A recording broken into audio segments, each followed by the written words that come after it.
What's up, everybody? Welcome back to another episode of Third and Longhorn, and we're going to preview number 17 Texas against the old Southwest Conference rivals, Arkansas Razorbacks. I am Nick Shuley. I am joined by Jeremy Hills, Rob Babers, Derrick Johnson, and we got Mark Higgins back there on the computer. Hello. So what's up, man? All right, so Texas comes in 7-3, 4-2 in conference. We don't need to cover who we've won and lost against. You guys know that. Yeah. And Arkansas comes in 2-8, 0-6 in conference. Wins against Alabama, A&M, and Arkansas State. Texas leads the overall matchup in this series, 57-23. And if you guys remember, the Horns won last year, 20-10 at Arkansas. Had an early kickoff. And the weather forecast is partly sunny with a temperature of 74 degrees and a 2:30 p.m. central kick time. And I heard there was rain in the forecast for the morning, but I think it's supposed to. That's why we're all dressed. We're all dressed ready for the rain. You can catch us on the Texas Game Day show on KBVO as well as the post game on 1300 The Zone. So guys, quick thoughts. I know we've unpacked this everywhere on every platform, but quick thoughts on the Georgia game before we get into Arkansas. He pointed me. Yeah. DJ hasn't had it. Well, I'm looking for Rob B to give me a few stats to piggyback off of, but at the end of the day, disappointing, right? We knew we had to play our best game to even come down to the end of it to see who was going to win the game. We didn't. We had self-inflicted wounds, didn't help ourselves any, especially with the penalties and drop balls and just miscommunication in the back end when it comes to the defense side of the ball. So it was disappointing knowing that the caliber team and players we have. I know that everybody is upset and trying to move on, and hopefully we it's 2-game season right now. So that's, Got it. Rod, quick thoughts. Quick thoughts. Disappointing that your worst games have now been after bye weeks. Got pushed around by Florida after bye week. Yeah. And then now this game after a bye week, and they weren't focused. They were distracted. You can tell that by the drops and the penalties early on. You're not going to beat Georgia like that. And Georgia outcoached Texas. That was clear too. But you're talking about Bobo versus PK. Or you're talking about Schumann versus Sark. They outcoached Texas. It looks like they had a bye week. So it feels like Texas lost 2 weeks and back-to-back weeks, to my opinion, because you definitely lost the bye week there. We thought it was going to be a huge advantage. It was not an advantage for Texas. I thought Arch actually played pretty well considering. Right. He was under pressure. Of 30 pressures in that game. They had 30 pressures, 23 quarterback hurries. So every time you play Texas, you become an elite pass rush. And I thought, Arch handled himself pretty well. It had no running game. Thought Sark might have given up on it pretty early, but I think he knew. I don't think he trusted that defense, and I don't know if he should. Not the front seven or the front six. I'm talking about the back end. I'm talking about my guys. The back-to-back weeks, man, that group has had leaky coverage, busted coverages, mental lapses, very uncharacteristic of that defense. So I think right now, going into this game, that's my biggest concern right now, guys. Arch ain't your problem. The O-line ain't even your biggest issue right now. The biggest issue right now is the secondary. Wow, who'd thought? Who would have thought? Those guys touched on most of what I would think if I was like really just turning on all 22, looking at this game and dissecting it. I think y'all two hit every single point that I would hit. The only thing I'd add to it is we lost key situations. We lost key situations, even with everything that they said, which is 100% true. The facts remain the facts. It's 14-10. You got them on 4th down. That is a fact. Yeah. Same drive. Yeah. It is also still 14-10. You got them on 4th down again. Yeah. You know what I mean? So we had our opportunities. We fought like hell, and the levee eventually broke. Yep. That's what I think when I look back on this. Yeah. Well said. Kept it short. That's the best part about doing the show is not only when we lose do we get to relive it right after, and then we do another show, and we just get to keep reliving our depression. So it's I guess it's like therapeutic. I don't even know. It's cathartic. Yeah, cathartic. That's a great word for it. All right. Well, as Derrick said, Sark said it too. It's 2-game season starts this week, right? You get to end the year with 2 of your 3 biggest rivals in the history of the school, which is a great thing. We already took care of one rival, dispatched them. And they've been in our comments a lot, which if you guys are out there, you just realize that every time you say that, whoever is answering will write back 23-6. So we got receipts. There was we played on a neutral field and won. And when he says whoever's answering, it's Nick. The majority of the time. Nick after 3 drinks.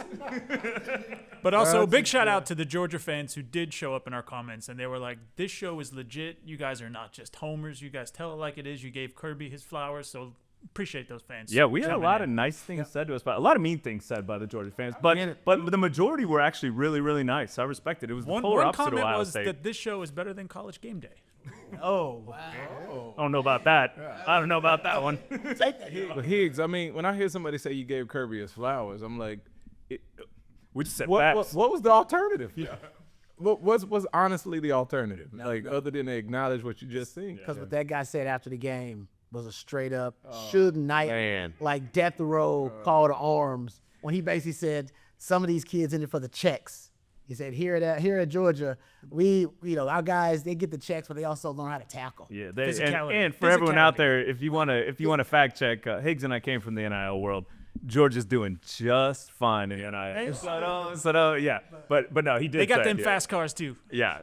Yeah, it got some price down. You're right. Also, comment. but if we are College Game Day, I think I'm the oldest. Am I Lee Corso?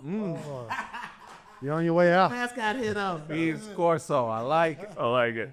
All right, well, let's get into it. The offensive preview. Texas offense against the Arkansas defense. Texas offense is averaging 370 yards per game, 27 points a game, 246 yards passing, and 124 yards rushing. This Arkansas defense comes in allowing 426 yards a game, 32 points, 245 passing yards, and 181 yards rushing. So, what can we expect Texas offense against Arkansas defense? Who wants it first? Rod, you want it? I expect a lot of explosive plays. Arkansas is 131st and 130th in 10-plus yard plays allowed and 20-plus yard plays allowed. So they are legitimately one of the worst defenses in all of college football, especially in terms of allowing explosive plays. Yeah. So this Texas offense, I expect them to get back on track. I think they had one 20-plus yard play against Georgia. That was the 39-yard reception by Emmett Mosley in that game. Also, I thought actually played pretty well in that game. I want explosive plays. I think this is a great bounce back opportunity for Texas. We haven't had really any transfer from one game to the next for this Texas team, right? It's like, you get one good game versus Vanderbilt and you expect a little carryover to Georgia and you don't get that. But it's also, they haven't really had two disastrous performances back-to-back either. They do have there's a really bounce-back feel to them. So I'm expecting this offense to get back on track versus Arkansas. If they don't, guys, that's a bad sign because the erratic, kind of inconsistent play of the offense we've gotten used to. I think that's just because they're young. Mm-hmm. They shouldn't be young at this point in the season. But if you get to the point where they get back-to-back bad performances and, they're allowing a lot of pressure up front on the offensive line and they can't run the football versus a very, bad subpar rush defense for Arkansas, then, maybe some guys are mentally just not focused and have checked out, and I don't want to think that. Well, and before we move on, Rod, I got a question for you. Look, the numbers are obvious.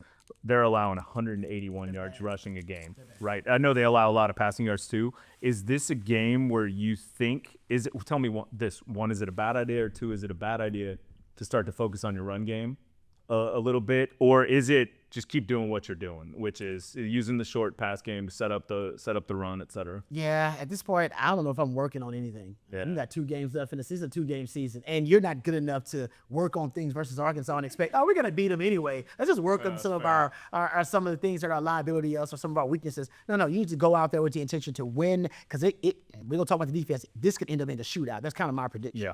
Unfortunately, I don't know if the Texas defense is gonna hold up for 4 quarters versus this Arkansas offense. And you've allowed 21 points in the last 2 fourth quarters. Been outscored 42-0. So I think it's going to end up being a shootout. The Texas offense needs to come out aggressive. And I would come out short, high percentage passing game. And with that Vanderbilt game plan, basically, pass to open up the run, which you did versus Georgia. Yeah. First drive, for sure. It was beautiful. Yes, and then the wheels came. In spite of those drops, to be honest. Yeah, First drive was beautiful. That's where did those drop? third. Yeah, no. I know. Yeah, that kills you. Right in the hand. I know. Yeah. Piggybacking on Rod, I 100% agree. Like the running back in me would love to see us establish the run, but I think at this point it's like, all right, this is who my team is. I got to get better at what we do to have a shot to win these games and go as far as we can go with the rest of this season. You know what I mean? So, finding the running game, I think that ship has sailed in a sense, right? Like the running game is going to be a complement to what it's going to be a complement to. I loved, who was it? Fozzy's saying the other day was what efficiency and effective, effective running and efficient running, right? And it's like, all right, if we can have efficient running from our running game right now, I think that I would call that a success. All right, I know Sark has set that magic number at 125. Would love to see it, but if I'm objectively looking at this team, I'm like, can we run it when we have to? And if we can do that, then I'll take it. I'll take that from the running game. But like Ross said, you got to throw short and you got to throw often to open up the run. All right, I think that's who we are. I'll be honest, y'all know I watch a ton of ball. I haven't watched a ton of Arkansas. I haven't, so I don't want to get up here and act like an expert on Arkansas. The last time that I think watched like 4 quarters of Arkansas, Notre Dame was putting a paddle on. Yeah. Notre Dame was putting a paddle on them, man. And when I tell you, as upset as we've been, more recent than not with the lack of communication and then the gaping holes on the back end of our defense, Arkansas was worse. Yeah. Like, I mean, I've never seen so many back-to-back explosive consistently in a football game. It was, we talk about Notre Dame. We talk who have they, actually, Arkansas probably is their biggest quality win. So far this year. I mean, wow, that's fair. Wow, that's fair. But that being said, if we're gonna use Arkansas as the comparative point here, then I want to see the same thing from us because Nick. It was I know. 17 yards after 20 yards, after 30 yards, after touchdown, after get the ball back, and same thing again the entire game. 56-13. Okay, Higgs, pull up for me how many plays in that game were considered explosive passing runs for Notre Dame. Let me know when you got that because I don't know the last time I've seen more 10 and 15-yard plays. Yeah. Just first down, 1st and 10 was 1st and 10 again. They never was saw 30 now. They probably had just 1st and 10 again. Like it was nuts. I was like, what am I watching? Yeah. Higgs, what was the score to that one at halftime? It would have been 42-13. They called the Dolphins. And by the way, that's the only game they've lost by double digits, if I'm not mistaken. Yeah. They called. I would say Arkansas. Arkansas been. They've been close games. Yeah, they've been. Y'all hear that? They're just bad in clutch time. They put up 42 in the first half. Yeah. I felt like they could have scored 100 if they wanted to. So you think Notre Dame should be above Alabama? That's what you're saying. Anyway, Here you go. But I tell everybody, and I hope as college football fans we understand this. It's like seeding is one thing. Yeah. Are you in? no. If you're not talking about a home field advantage, if you're not talking about a first round bye, then seeding is seeding. Yeah. It's just like who we gonna play. That's true. So I don't care to get caught up in that conversation. Now that's just me, right? But like as far as like, are they playing playoff worthy ball? From what I've seen, I've told you guys this off camera. The one nod that I give to Notre Dame, not that weak schedule they played. I want to acknowledge that it's a weak schedule, but they don't just beat bad teams. They beat the hell out of bad teams. Yeah. They've done that consistently. So Teams with an 8-48 record overall. Yeah, like I said, they beat the hell out of bad teams. I'm just playing. Like I'm just commenting on their schedule. I'm not saying it's schedule. Jeremiah Love's a monster. Schedule's no good. Anyway, Schedule's I no digress. good. Same thing. A&M has a schedule that's no good this year. Notre Dame better quality win. Ohio State hasn't really played a super competitive schedule this year outside of playing. So, like, you can throw a rock and you can hit a team that you wish played a more difficult schedule. Ole Miss's schedule has been okay. Yeah, you know what I mean? Like, that's just what it is. But that said, from speaking specifically to Texas, I would love to see us do the things on offense that we want to do well. Yeah. Like that. Like I don't think we're gonna establish something new, but they like if we take it back a little bit and we looked at what the plan was against Vanderbilt and we loved what we saw there. I want to see that part too and it done better. Yeah, and I think you will see us bounce back. Rod alluded to it. We are a good bounce back team. And I think that comes from Sark. I think he kind of puts his personality on the team, especially after a disappointing loss or a disappointing performance. But other than Notre Dame, this Arkansas team has been in it a lot. And I've been a part of, not in college, in the NFL, I've been a part of, I can call this team a bad football team because they don't play complimentary football. But I've been a part of bad teams where you have good players around and you just find a way to lose the game. They find a way to lose the game, and it's probably through situational ball consistently throughout the season. But we got to come out, especially on offense, and just show them, hey, here we go. Put it in their mind, because I remember when we were a bad football team with the Chiefs.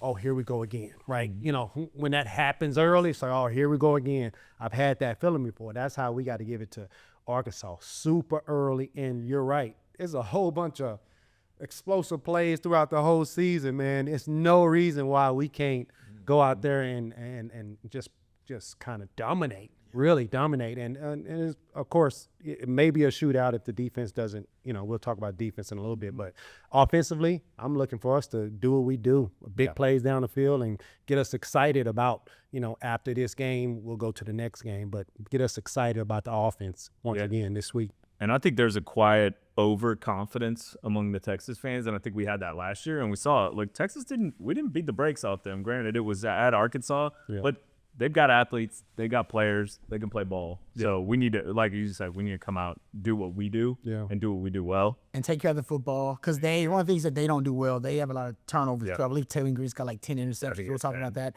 But Texas, that's one thing they have done well, is actually take care of the football. Win turnover margin. That's in this game, that's pivotal. Got to be to win turnover margin. You start turning the football over in a game like this, then that's up. That's when you're in that. That's when they start brewing. You start looking up, and it's like, you know, you up or down by 3 for a lot longer than you thought. You know what I mean? Well, the main player to watch on Arkansas's defense, Xavier Sori, he's a very good linebacker. He leads the team, 71 tackles, 31 solo. Transfer kid? Yeah, Georgia. And then 2.5 sacks and a pick. Like, kid can play. I like that kid. All right, well, let's flip to the other side of the ball, to the defensive preview. Let's talk about it. Rod alluded to it already. We've had some issues recently in the secondary. Arkansas is averaging 470 yards per game, 34 points, 264 yards passing, and 205 yards rushing per game. They can go. They can go on offense. Texas defense is allowing 318 yards per game, 18 points per game, 234 yards passing, and 83 rushing yards per game. What are we expecting to see? Everything. I mean, honestly, everything Texas has struggled with the last couple of weeks on defense, you're going to see it again versus Arkansas. They've struggled defending crossing routes. You're going to see that. They've struggled with a lot of motion, changing the formation with leverage, and they end up out-leveraged. You're going to see that. You're going to see them, the bootlegs and the waggles and the rolling. Stockton killed Johnny. Pavia killed Johnny. They're going to do that too. I guarantee you. And I think... he's a better athlete than both. And he's a better athlete than both of them. And what they really need to make sure they limit are explosive plays. I talked about how bad, and so did Jay Hills, how bad Arkansas is giving up explosive plays, and they're terrible. But they are just as good generating them offensively. They are second in the country generating 10-plus yard plays. They are fourth in the country generating 20-plus yard plays. They can go. And like I said, Taylor Green, he's a spark for him, but they got a running back, Mike Washington. He's a beast. Who's averaging 6.5 yards per rush. 6.5, and you better know how to stop the RPO. They're averaging damn near 10 yards per play on RPOs this year. They're leading the country in plays on RPOs. It makes sense, though, when you have those two athletes. Yep, that's exactly right. Yeah, in terms of game plan. Maybe this is the time where we talk about missing Anthony Hill, too. How big that could be. Maybe Derrick can talk about his impact not being and how the linebacker crew looks without him. I think we'll be fine. We are losing a lot with Anthony this game, but let me highlight the other guys, especially Leonga Lafau, Trey Moore, and Ty Anthony Smith. Guys that are all starters, guys that can play I don't think we lose a lot right there. Maybe the big play, Anthony Hill is just something about him. He got a knack, but just making a big play. But another guy that should add in that mix is Arkansas transfer Brad Spence. Yeah. So he's going to be able to be outside and inside this week because Anthony's sound. So he's going to get a little bit of more action this week against this old team, and I think that's pretty cool. But Anthony Hill, man, of course we're not talking about last week, but a couple plays he made last week, man. It's just, man, that's first round. That's first round plays, Well, and Derrick, do you see it is it something where you see Spence coming in to play Anthony's position, or do people kind of slide around? How does that look? Probably not his position, but sliding the outside guys like a Trey Moore, or Ty Anthony, going to Anthony's spot and then inserting Spence there because he's more of an outside guy right now because that's responsibility is probably a little more is easier than having the Mike backer, but Spence is going to be edge. Spence is going to be linebacker, so he's going to get some good play. Brad Smith is going to get some good play against his old team this week. One thing though, like absolutely, first of all, I'm excited to see what that unit looks like without the megastar because I believe from what I've seen, especially Ty Anthony Swift, I love watching him, but from what I've seen, I think that it's one of those things where y'all just need the opportunity. Yeah. And now it's about to present itself. Yeah. It's about to present itself, right? They're going to give them all they want. Exactly, right? So I am interested to see that piece. Now, is it going to be a little bit tougher than it would be? Absolutely it is. But I'm not going to pretend like it's not, right? You don't accidentally lead the country in anything at this point of the year. But so it's going to be, we got our work cut out for us there. I will say, of the style of passer that we're facing has been a problem for us. And what Diego was able to do late in the game, and then what Stockton was able to do consistently throughout the game. So that style of a quarterback, somebody that's going to roll out, move the pocket, don't want to run, But Green isn't the same passer that those guys were, and he'll give you the ball. He'll give you the ball. So I'm interested to see how a better athlete, but not as great of a passer of the football. Like, all right, what's that give and take look like with that same style that we're now facing for the third time at least this year? You know what I'm saying? So and the last two games. I mean, the last two, like this, it's the same style of play. Not Gunner can throw it. Oh no, I'm sorry. I meant looking forward to Marcel. Yeah. Too. Oh yeah. But that too. I mean, you think of Diego, Gunner, Green, and then Reed. Like you're kind of preparing for a variation of the same type of tone, right? So I'm interested to see that piece, and then of those four, I would say that this is the one that'll probably give the ball to you the most. Yeah. You know what I'm saying? So it's Dolly. What happens, and I'd love for us to figure this out. What happens if that 200 yards per game rushing is a lot lower than what it typically is? What's that style of passer look like for this offense specifically? If he's got to be more for the predictable passing situation. Exactly. Yeah, he's going to throw it. Exactly. Against Joe Pass. Because Rod, when you said number one in the country in RPO, immediately I thought y'all are on schedule. That is an on-schedule offense. I'm curious to see what the numbers say, but from just football, I'm like, oh, yeah, that's an on-schedule offense. Yeah, you rushing 6 yards a carry. Oh, that's an on-schedule offense. Good point. Because you're not typically running RPOs or running the ball in 3rd and 8 and longer. Yeah, that's real. So what does this look like? I think this is one of those traditional times where we genuinely can say with confidence, we got to make them one-dimensional. And you need to get a lead.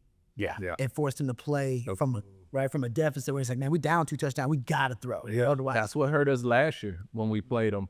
The game was close enough for them to stay in there all until it wasn't. Right. The big plays down the stretch kind of opened it up a little bit. Then the defense made some real big plays. I think Alfred Collins was the one that made a huge play in that one. Yeah. But what happens when that style has to change? I've seen it again. I ain't watch a ton of them. I don't want to pretend like I have. I seen what it looked like when they got down quick, and all of a sudden, I'm watching Arkansas trying to get that ball 30 or 40 yards down the field. I'm looking at that quarterback run around like a chicken with his head cut off, trying to avoid these sacks. Yeah. I'm watching Notre Dame hunt. I was saying Notre Dame secondary is nice though.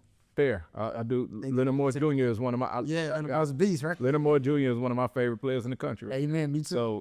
So I 100% agree with you there. But the things that create for a winning formula against styles of ball don't change. Yes, bro.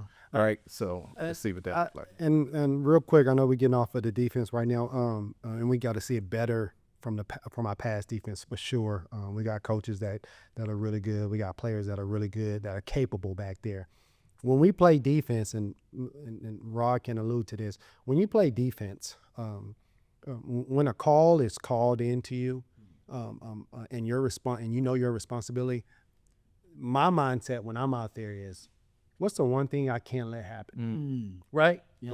Like if it's leverage, hey, I got to be outside, cool, and then I go from there. Or I got to be inside. Or hey, I can't let I have no help behind me, or I have to stay this way. Yeah. There's every time something comes in, hey, what's the one thing I cannot let happen? Yeah. And honestly, it's simple, but it will be very effective because there's some things that are happening where you say, man, that's the one thing you can't let out. It's so funny to hear you say that. Can't do that. No, that's the one thing you can let. It's so funny to hear you say that because on the other side of the ball, we literally thinking we gotta make this one thing happen. Like you know what I mean? Like let's just say just something basic. Let's say I'm in a single back downhill strong side power with with two pullers, right?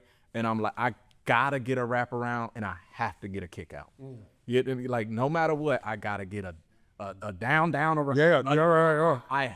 And this guy cannot get caught in the trash. This puller has to get to that second level. If he doesn't, because we're washing down, this back is gonna come untouched, and this play ain't going well. It's like if you don't do nothing else, you gotta get to step. I gotta do myself. It's funny hearing it from the other side where he's like, "What's the one thing I can't?" Because especially on defense, and here you can probably allude to this too. Especially on defense, there's always weaknesses to coverage. Something. It's something. See, I didn't know that. That's important, right? It's so important. Yeah. Because I don't want to call guys out, but because trust me, I got beat too. But to your point, as a coverage guy, I would always say, all right, where's my help? Yeah, right. Because that would determine my leverage. Right. Yeah. And I see guys get beat. Like they take the touchdown, the short touchdown that the young buck gave up. And I think K. Phillips going to be a hell of a player about it. It's one of my favorite young DBs. And he's going to be great. He's probably going to end up starting for him next year when everybody leaves. But they dropped 7 to cover 3. They dropped both defensive ends. Middle linebacker dropped. They had both safeties there and the corners. They dropped 7 to cover 3. He had 2 guys inside for help. Jelani Donald was inside, and they dropped the defensive end. You had 2 guys inside, and he still broke on that inside fail. Right? He still fell for it. It's like that should you should let him go. Like let him go inside. Go inside. I got 2 guys that'll help. Yeah. You should be there ready to pick off that that whip route. And so it kind of goes to your point. That's where's your help? Because that determines your leverage. And I think a lot of guys, this should be your number one rule as a DB. First of all, where's your help? And then where's the weakness in the coverage? Because probably what they're trying to attack. That's it. Or you the weakness in the coverage? It might be you sometimes. Sometimes it's like, no, you're the weakness, Robbie. You're the weak. Yeah, man-to-man coverage. Quentin Jammer's over there. Nathan Fashion out there. You are the weak link, sir. It's like, oh, it is me. Yeah. Okay, come on, let's go. Just know it's you. Yeah. Coming at you. And sometimes they don't know that. Like, listen, they don't attack it. They're not attacking Malik Muhammad. They stand away from him. No, they stand away from him. Guy, this ball is coming over here. Who are on the other side of Malik? They coming at you, bro. I used to be that guy. I was opposite Quentin Jammer and opposite Nathan Fashion. They ain't throwing that deal. They throwing that G. Get ready. You know? So that's kind of my thing too. How like guys say the way they're attacking the coverage, they have a lot of cushion. It's almost like they don't know that they are the weakness in the coverage, bro. And the thing is like, because I'm hearing y'all talk about it from your perspective, right? So it's like understanding that, like, hey, no matter what if they're in this, obviously QB1, right? If you recognize this coverage with this play, then we're gonna try to work here. Yes. Right. Yep. But it's like, but if that, and there's so many buts, but if that guy does this, then your eyes have to go here. That it's almost like playing chess. That should make him move. And if none of that works, your outlet is here. Right. Like it's like, so it's all about timing, spacing, and anticipation, right? And then on the defense, obviously y'all taking away angles, hella aggressive, and you got to have up front, especially, you got to have somebody win. Yeah, right. I know D. I hear it all the time. I know what D. Somebody gotta win. Because, like we always say on offense, man, 10 guys can do everything right. One guy can do one thing wrong, and that kills the play. On defense, 10 guys can do everything wrong. One guy can do At everything. one corner win, we won. Everybody wins. You got 11 guys. You got 11 guys in that back camera in the end zone. They were like that. That's so true. All of y'all. That's so true. We love it too. And one D tackle, one of them, I say, we got this now. That's what I'm talking about. But I think that when I even think about myself as a younger player, what kept me off the field early was never talent. It was so hard to pick it up Mentally. to the point where there's a distinct difference between I think I know and I know I know. Yeah. Though, like, I think I know works sometimes. I know is fail proof. Yeah. So it's like You the think better competition you play, Yep. the I think I know gets exposed more. It's real. Because it's like, especially when one of them other cats pick up on the fact that, he don't know. He don't know. Hey, coach, Coach, he don't know. he don't know. He don't know. The next time we get in, And we and we gonna this. get, I'm gonna look, because he don't know. He don't. Yeah. And that becomes the it's the game within the game. Yeah. They just kept this like we gonna motion Listen to it. Most of the switch release. and Boo, boo, boo. And they going to be they ain't picked it up. You know what I mean? And so that's the frustrating part, but ultimately that's where we got to get better at. Now, I haven't seen a ton of that, at least early on. I haven't watched Arkansas in a while. Or at least early on, I didn't see a ton of that from Arkansas. Oh. It will be very interesting They're going to bring it. Oh yeah. to see Trino's going to add it. what's being added to that offense as far as a wrinkle to see if Texas got that cleaned up. Trino knows what he's doing. He's definitely going to do the one that they scored on with Taft and Gilbo took the same guy. Yeah. The motion guy. He's going to see that. And you're probably going to see the rollout bootleg waggle one too. That's awesome. Well, let's get to the key players for Arkansas. Taylon Green, we talked a little bit about him. 182 of 293, 2,537 yards, 19 touchdowns, 10 picks, long as 62. Also on the ground, 125 yards, 125 rushes for 943 yards, long as 64 and 7 touchdowns. He can go. That boy can go. He can go. Speaking of he can go, Mike Washington, I really like Mike Washington. 139 carries for 943 yards and 7 touchdowns, long of 57. He's also got 1 touchdown catch. And Omega Blake, 51 catches, 678 yards, long of 36 and 4 touchdowns. They got their offenses. They got some studs. They're good. Omega some Blake's dog. got to be on the all name team. That's a right? great name. Omega Blake. There's a I've great nearly look at that like that is I've never seen. Omega likes that. And O is like O apostrophe. Yeah. Oh, nice. Got some style. All right, Higgs, what do we got on the alumni from Arkansas? I have a feeling I know one you're going to name. Well, most people, you can talk Jerry Jones, and of course, Denny's linked to Jimmy Johnson Jarrah. for both Arkansas guys. One that I did not know, I knew he played in the NFL, but Pat Summerall graduated from Arkansas. I And didn't he know played that, football actually. and basketball, Man, so that was kind Used of to be cool. one of my favorite, like listening to them. that was so good. Remember when he had to read like the Murder She Wrote promos and stuff, and he sounded like he had never read it. He was before in his life. a kicker, right? Wasn't Summerall kicker? Yeah. And then I found a little Texas connection, a little McConaughey connection. What? Nick Pizzolatto, who you might not know, but he is the creator and was the executive producer of True Detective. And he did season 1. So Nick went to Arkansas, and Matthew, that's a connection Ron, there. how do you First one is easily the best. The best. How did you know that? She did not. Because True Detective season 1 is like historically good. It's one of the all-time greatest series in the history of I television. know what's going on my binge. You haven't watched that? Oh, dude, Him and Woody have don't ruin it. Don't ruin it. amazing chemistry. It's phenomenal. Really is. Best in the last 10 years on TV. wise. Agreed. Damn. All right. Well, special teams wise, let's see. Scott Starzik, their kicker, 10 to 13, long of 53, 41 and 41 on extra points. He's a good kicker. Mason Shipley, 15 to 19, 33 to 33 on extra points and long of 53. Their punter Devin Bale averages just 26, has had 26 punts. They do not punt the ball a lot for an average of 45 yards, long of 62, 11 inside the 20. And Bo Meester, who's been fantastic, 45 punts, 44-yard average, long of 62 with 17 inside the 20. All right, opening line, the Horns are given 8.5 with over under of 57.5. So we're gonna get into predictions here. Hills, I'm going to you first. I think it does go over. It was 57. You got 57. I think it goes over. But I see us scoring. Yeah, I really do see us scoring. Right. I could see 35-21. I could see 35-21 or 35-24. To be honest, I could see us covering, but we can put up some points. But those numbers from Arkansas are not on accident. I want to make sure that that's said, right? So I'm gonna go 35-24. All right. Yeah. Oh man, it's about pride for that back end, that secondary. I can't wait to watch them boys play because this is a hell of a challenge for them. Texas will score a lot of points because their defense is just bad, but they will also score some. But Texas has a pass rush that'll make them pay. So Texas will get enough stops. So I'll go 30. Jay Hills is close. I'll go 36-24. 36-24 Texas. What do you say? We're definitely gonna score a lot. I'd say 38. Man, I just think this is gonna be a bounce back week for our secondary. We need it, honestly. Hope you're I'm gonna go 13, guys. I'm gonna go 13, 30, 13. I know you get. You're right. I do too. Listen, I know, and all the numbers say that they score more, they generate more explosive. Man,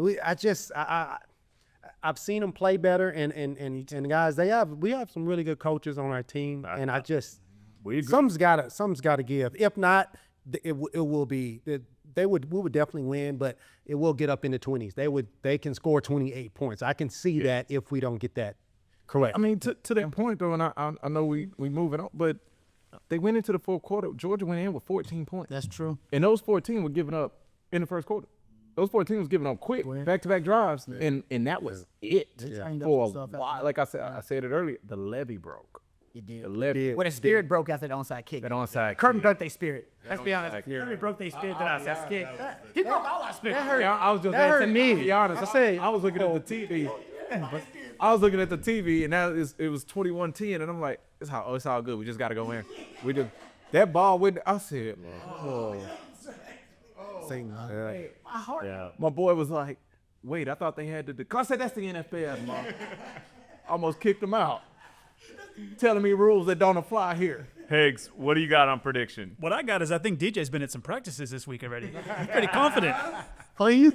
But I'm also confident. I think they do come out and get it right. I think we brush off Tex caliber. And with 3 turnovers, and Texas wins 41-24. Okay. I can see it. Yeah.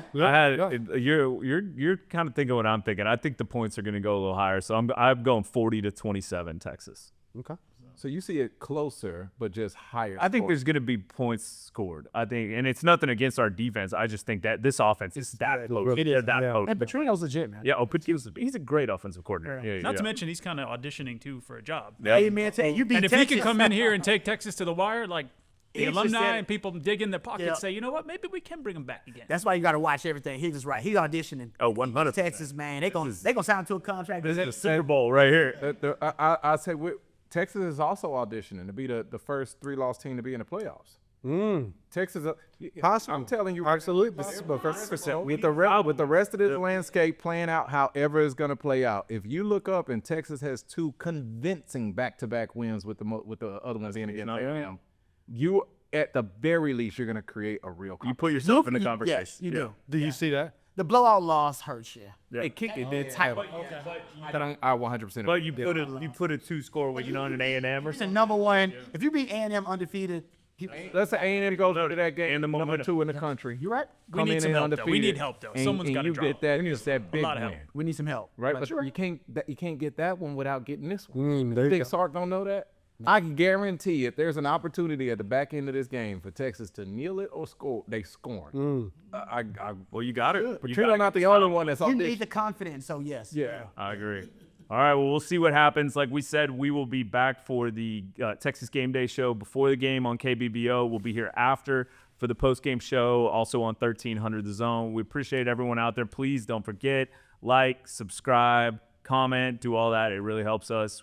And by the way, actually, we have at thirdandlonghorn.com now. We have an e-list sign up for that. We're gonna start dropping some, give y'all some special updates and let be the first to know when we put out new Yetis. We appreciate everybody.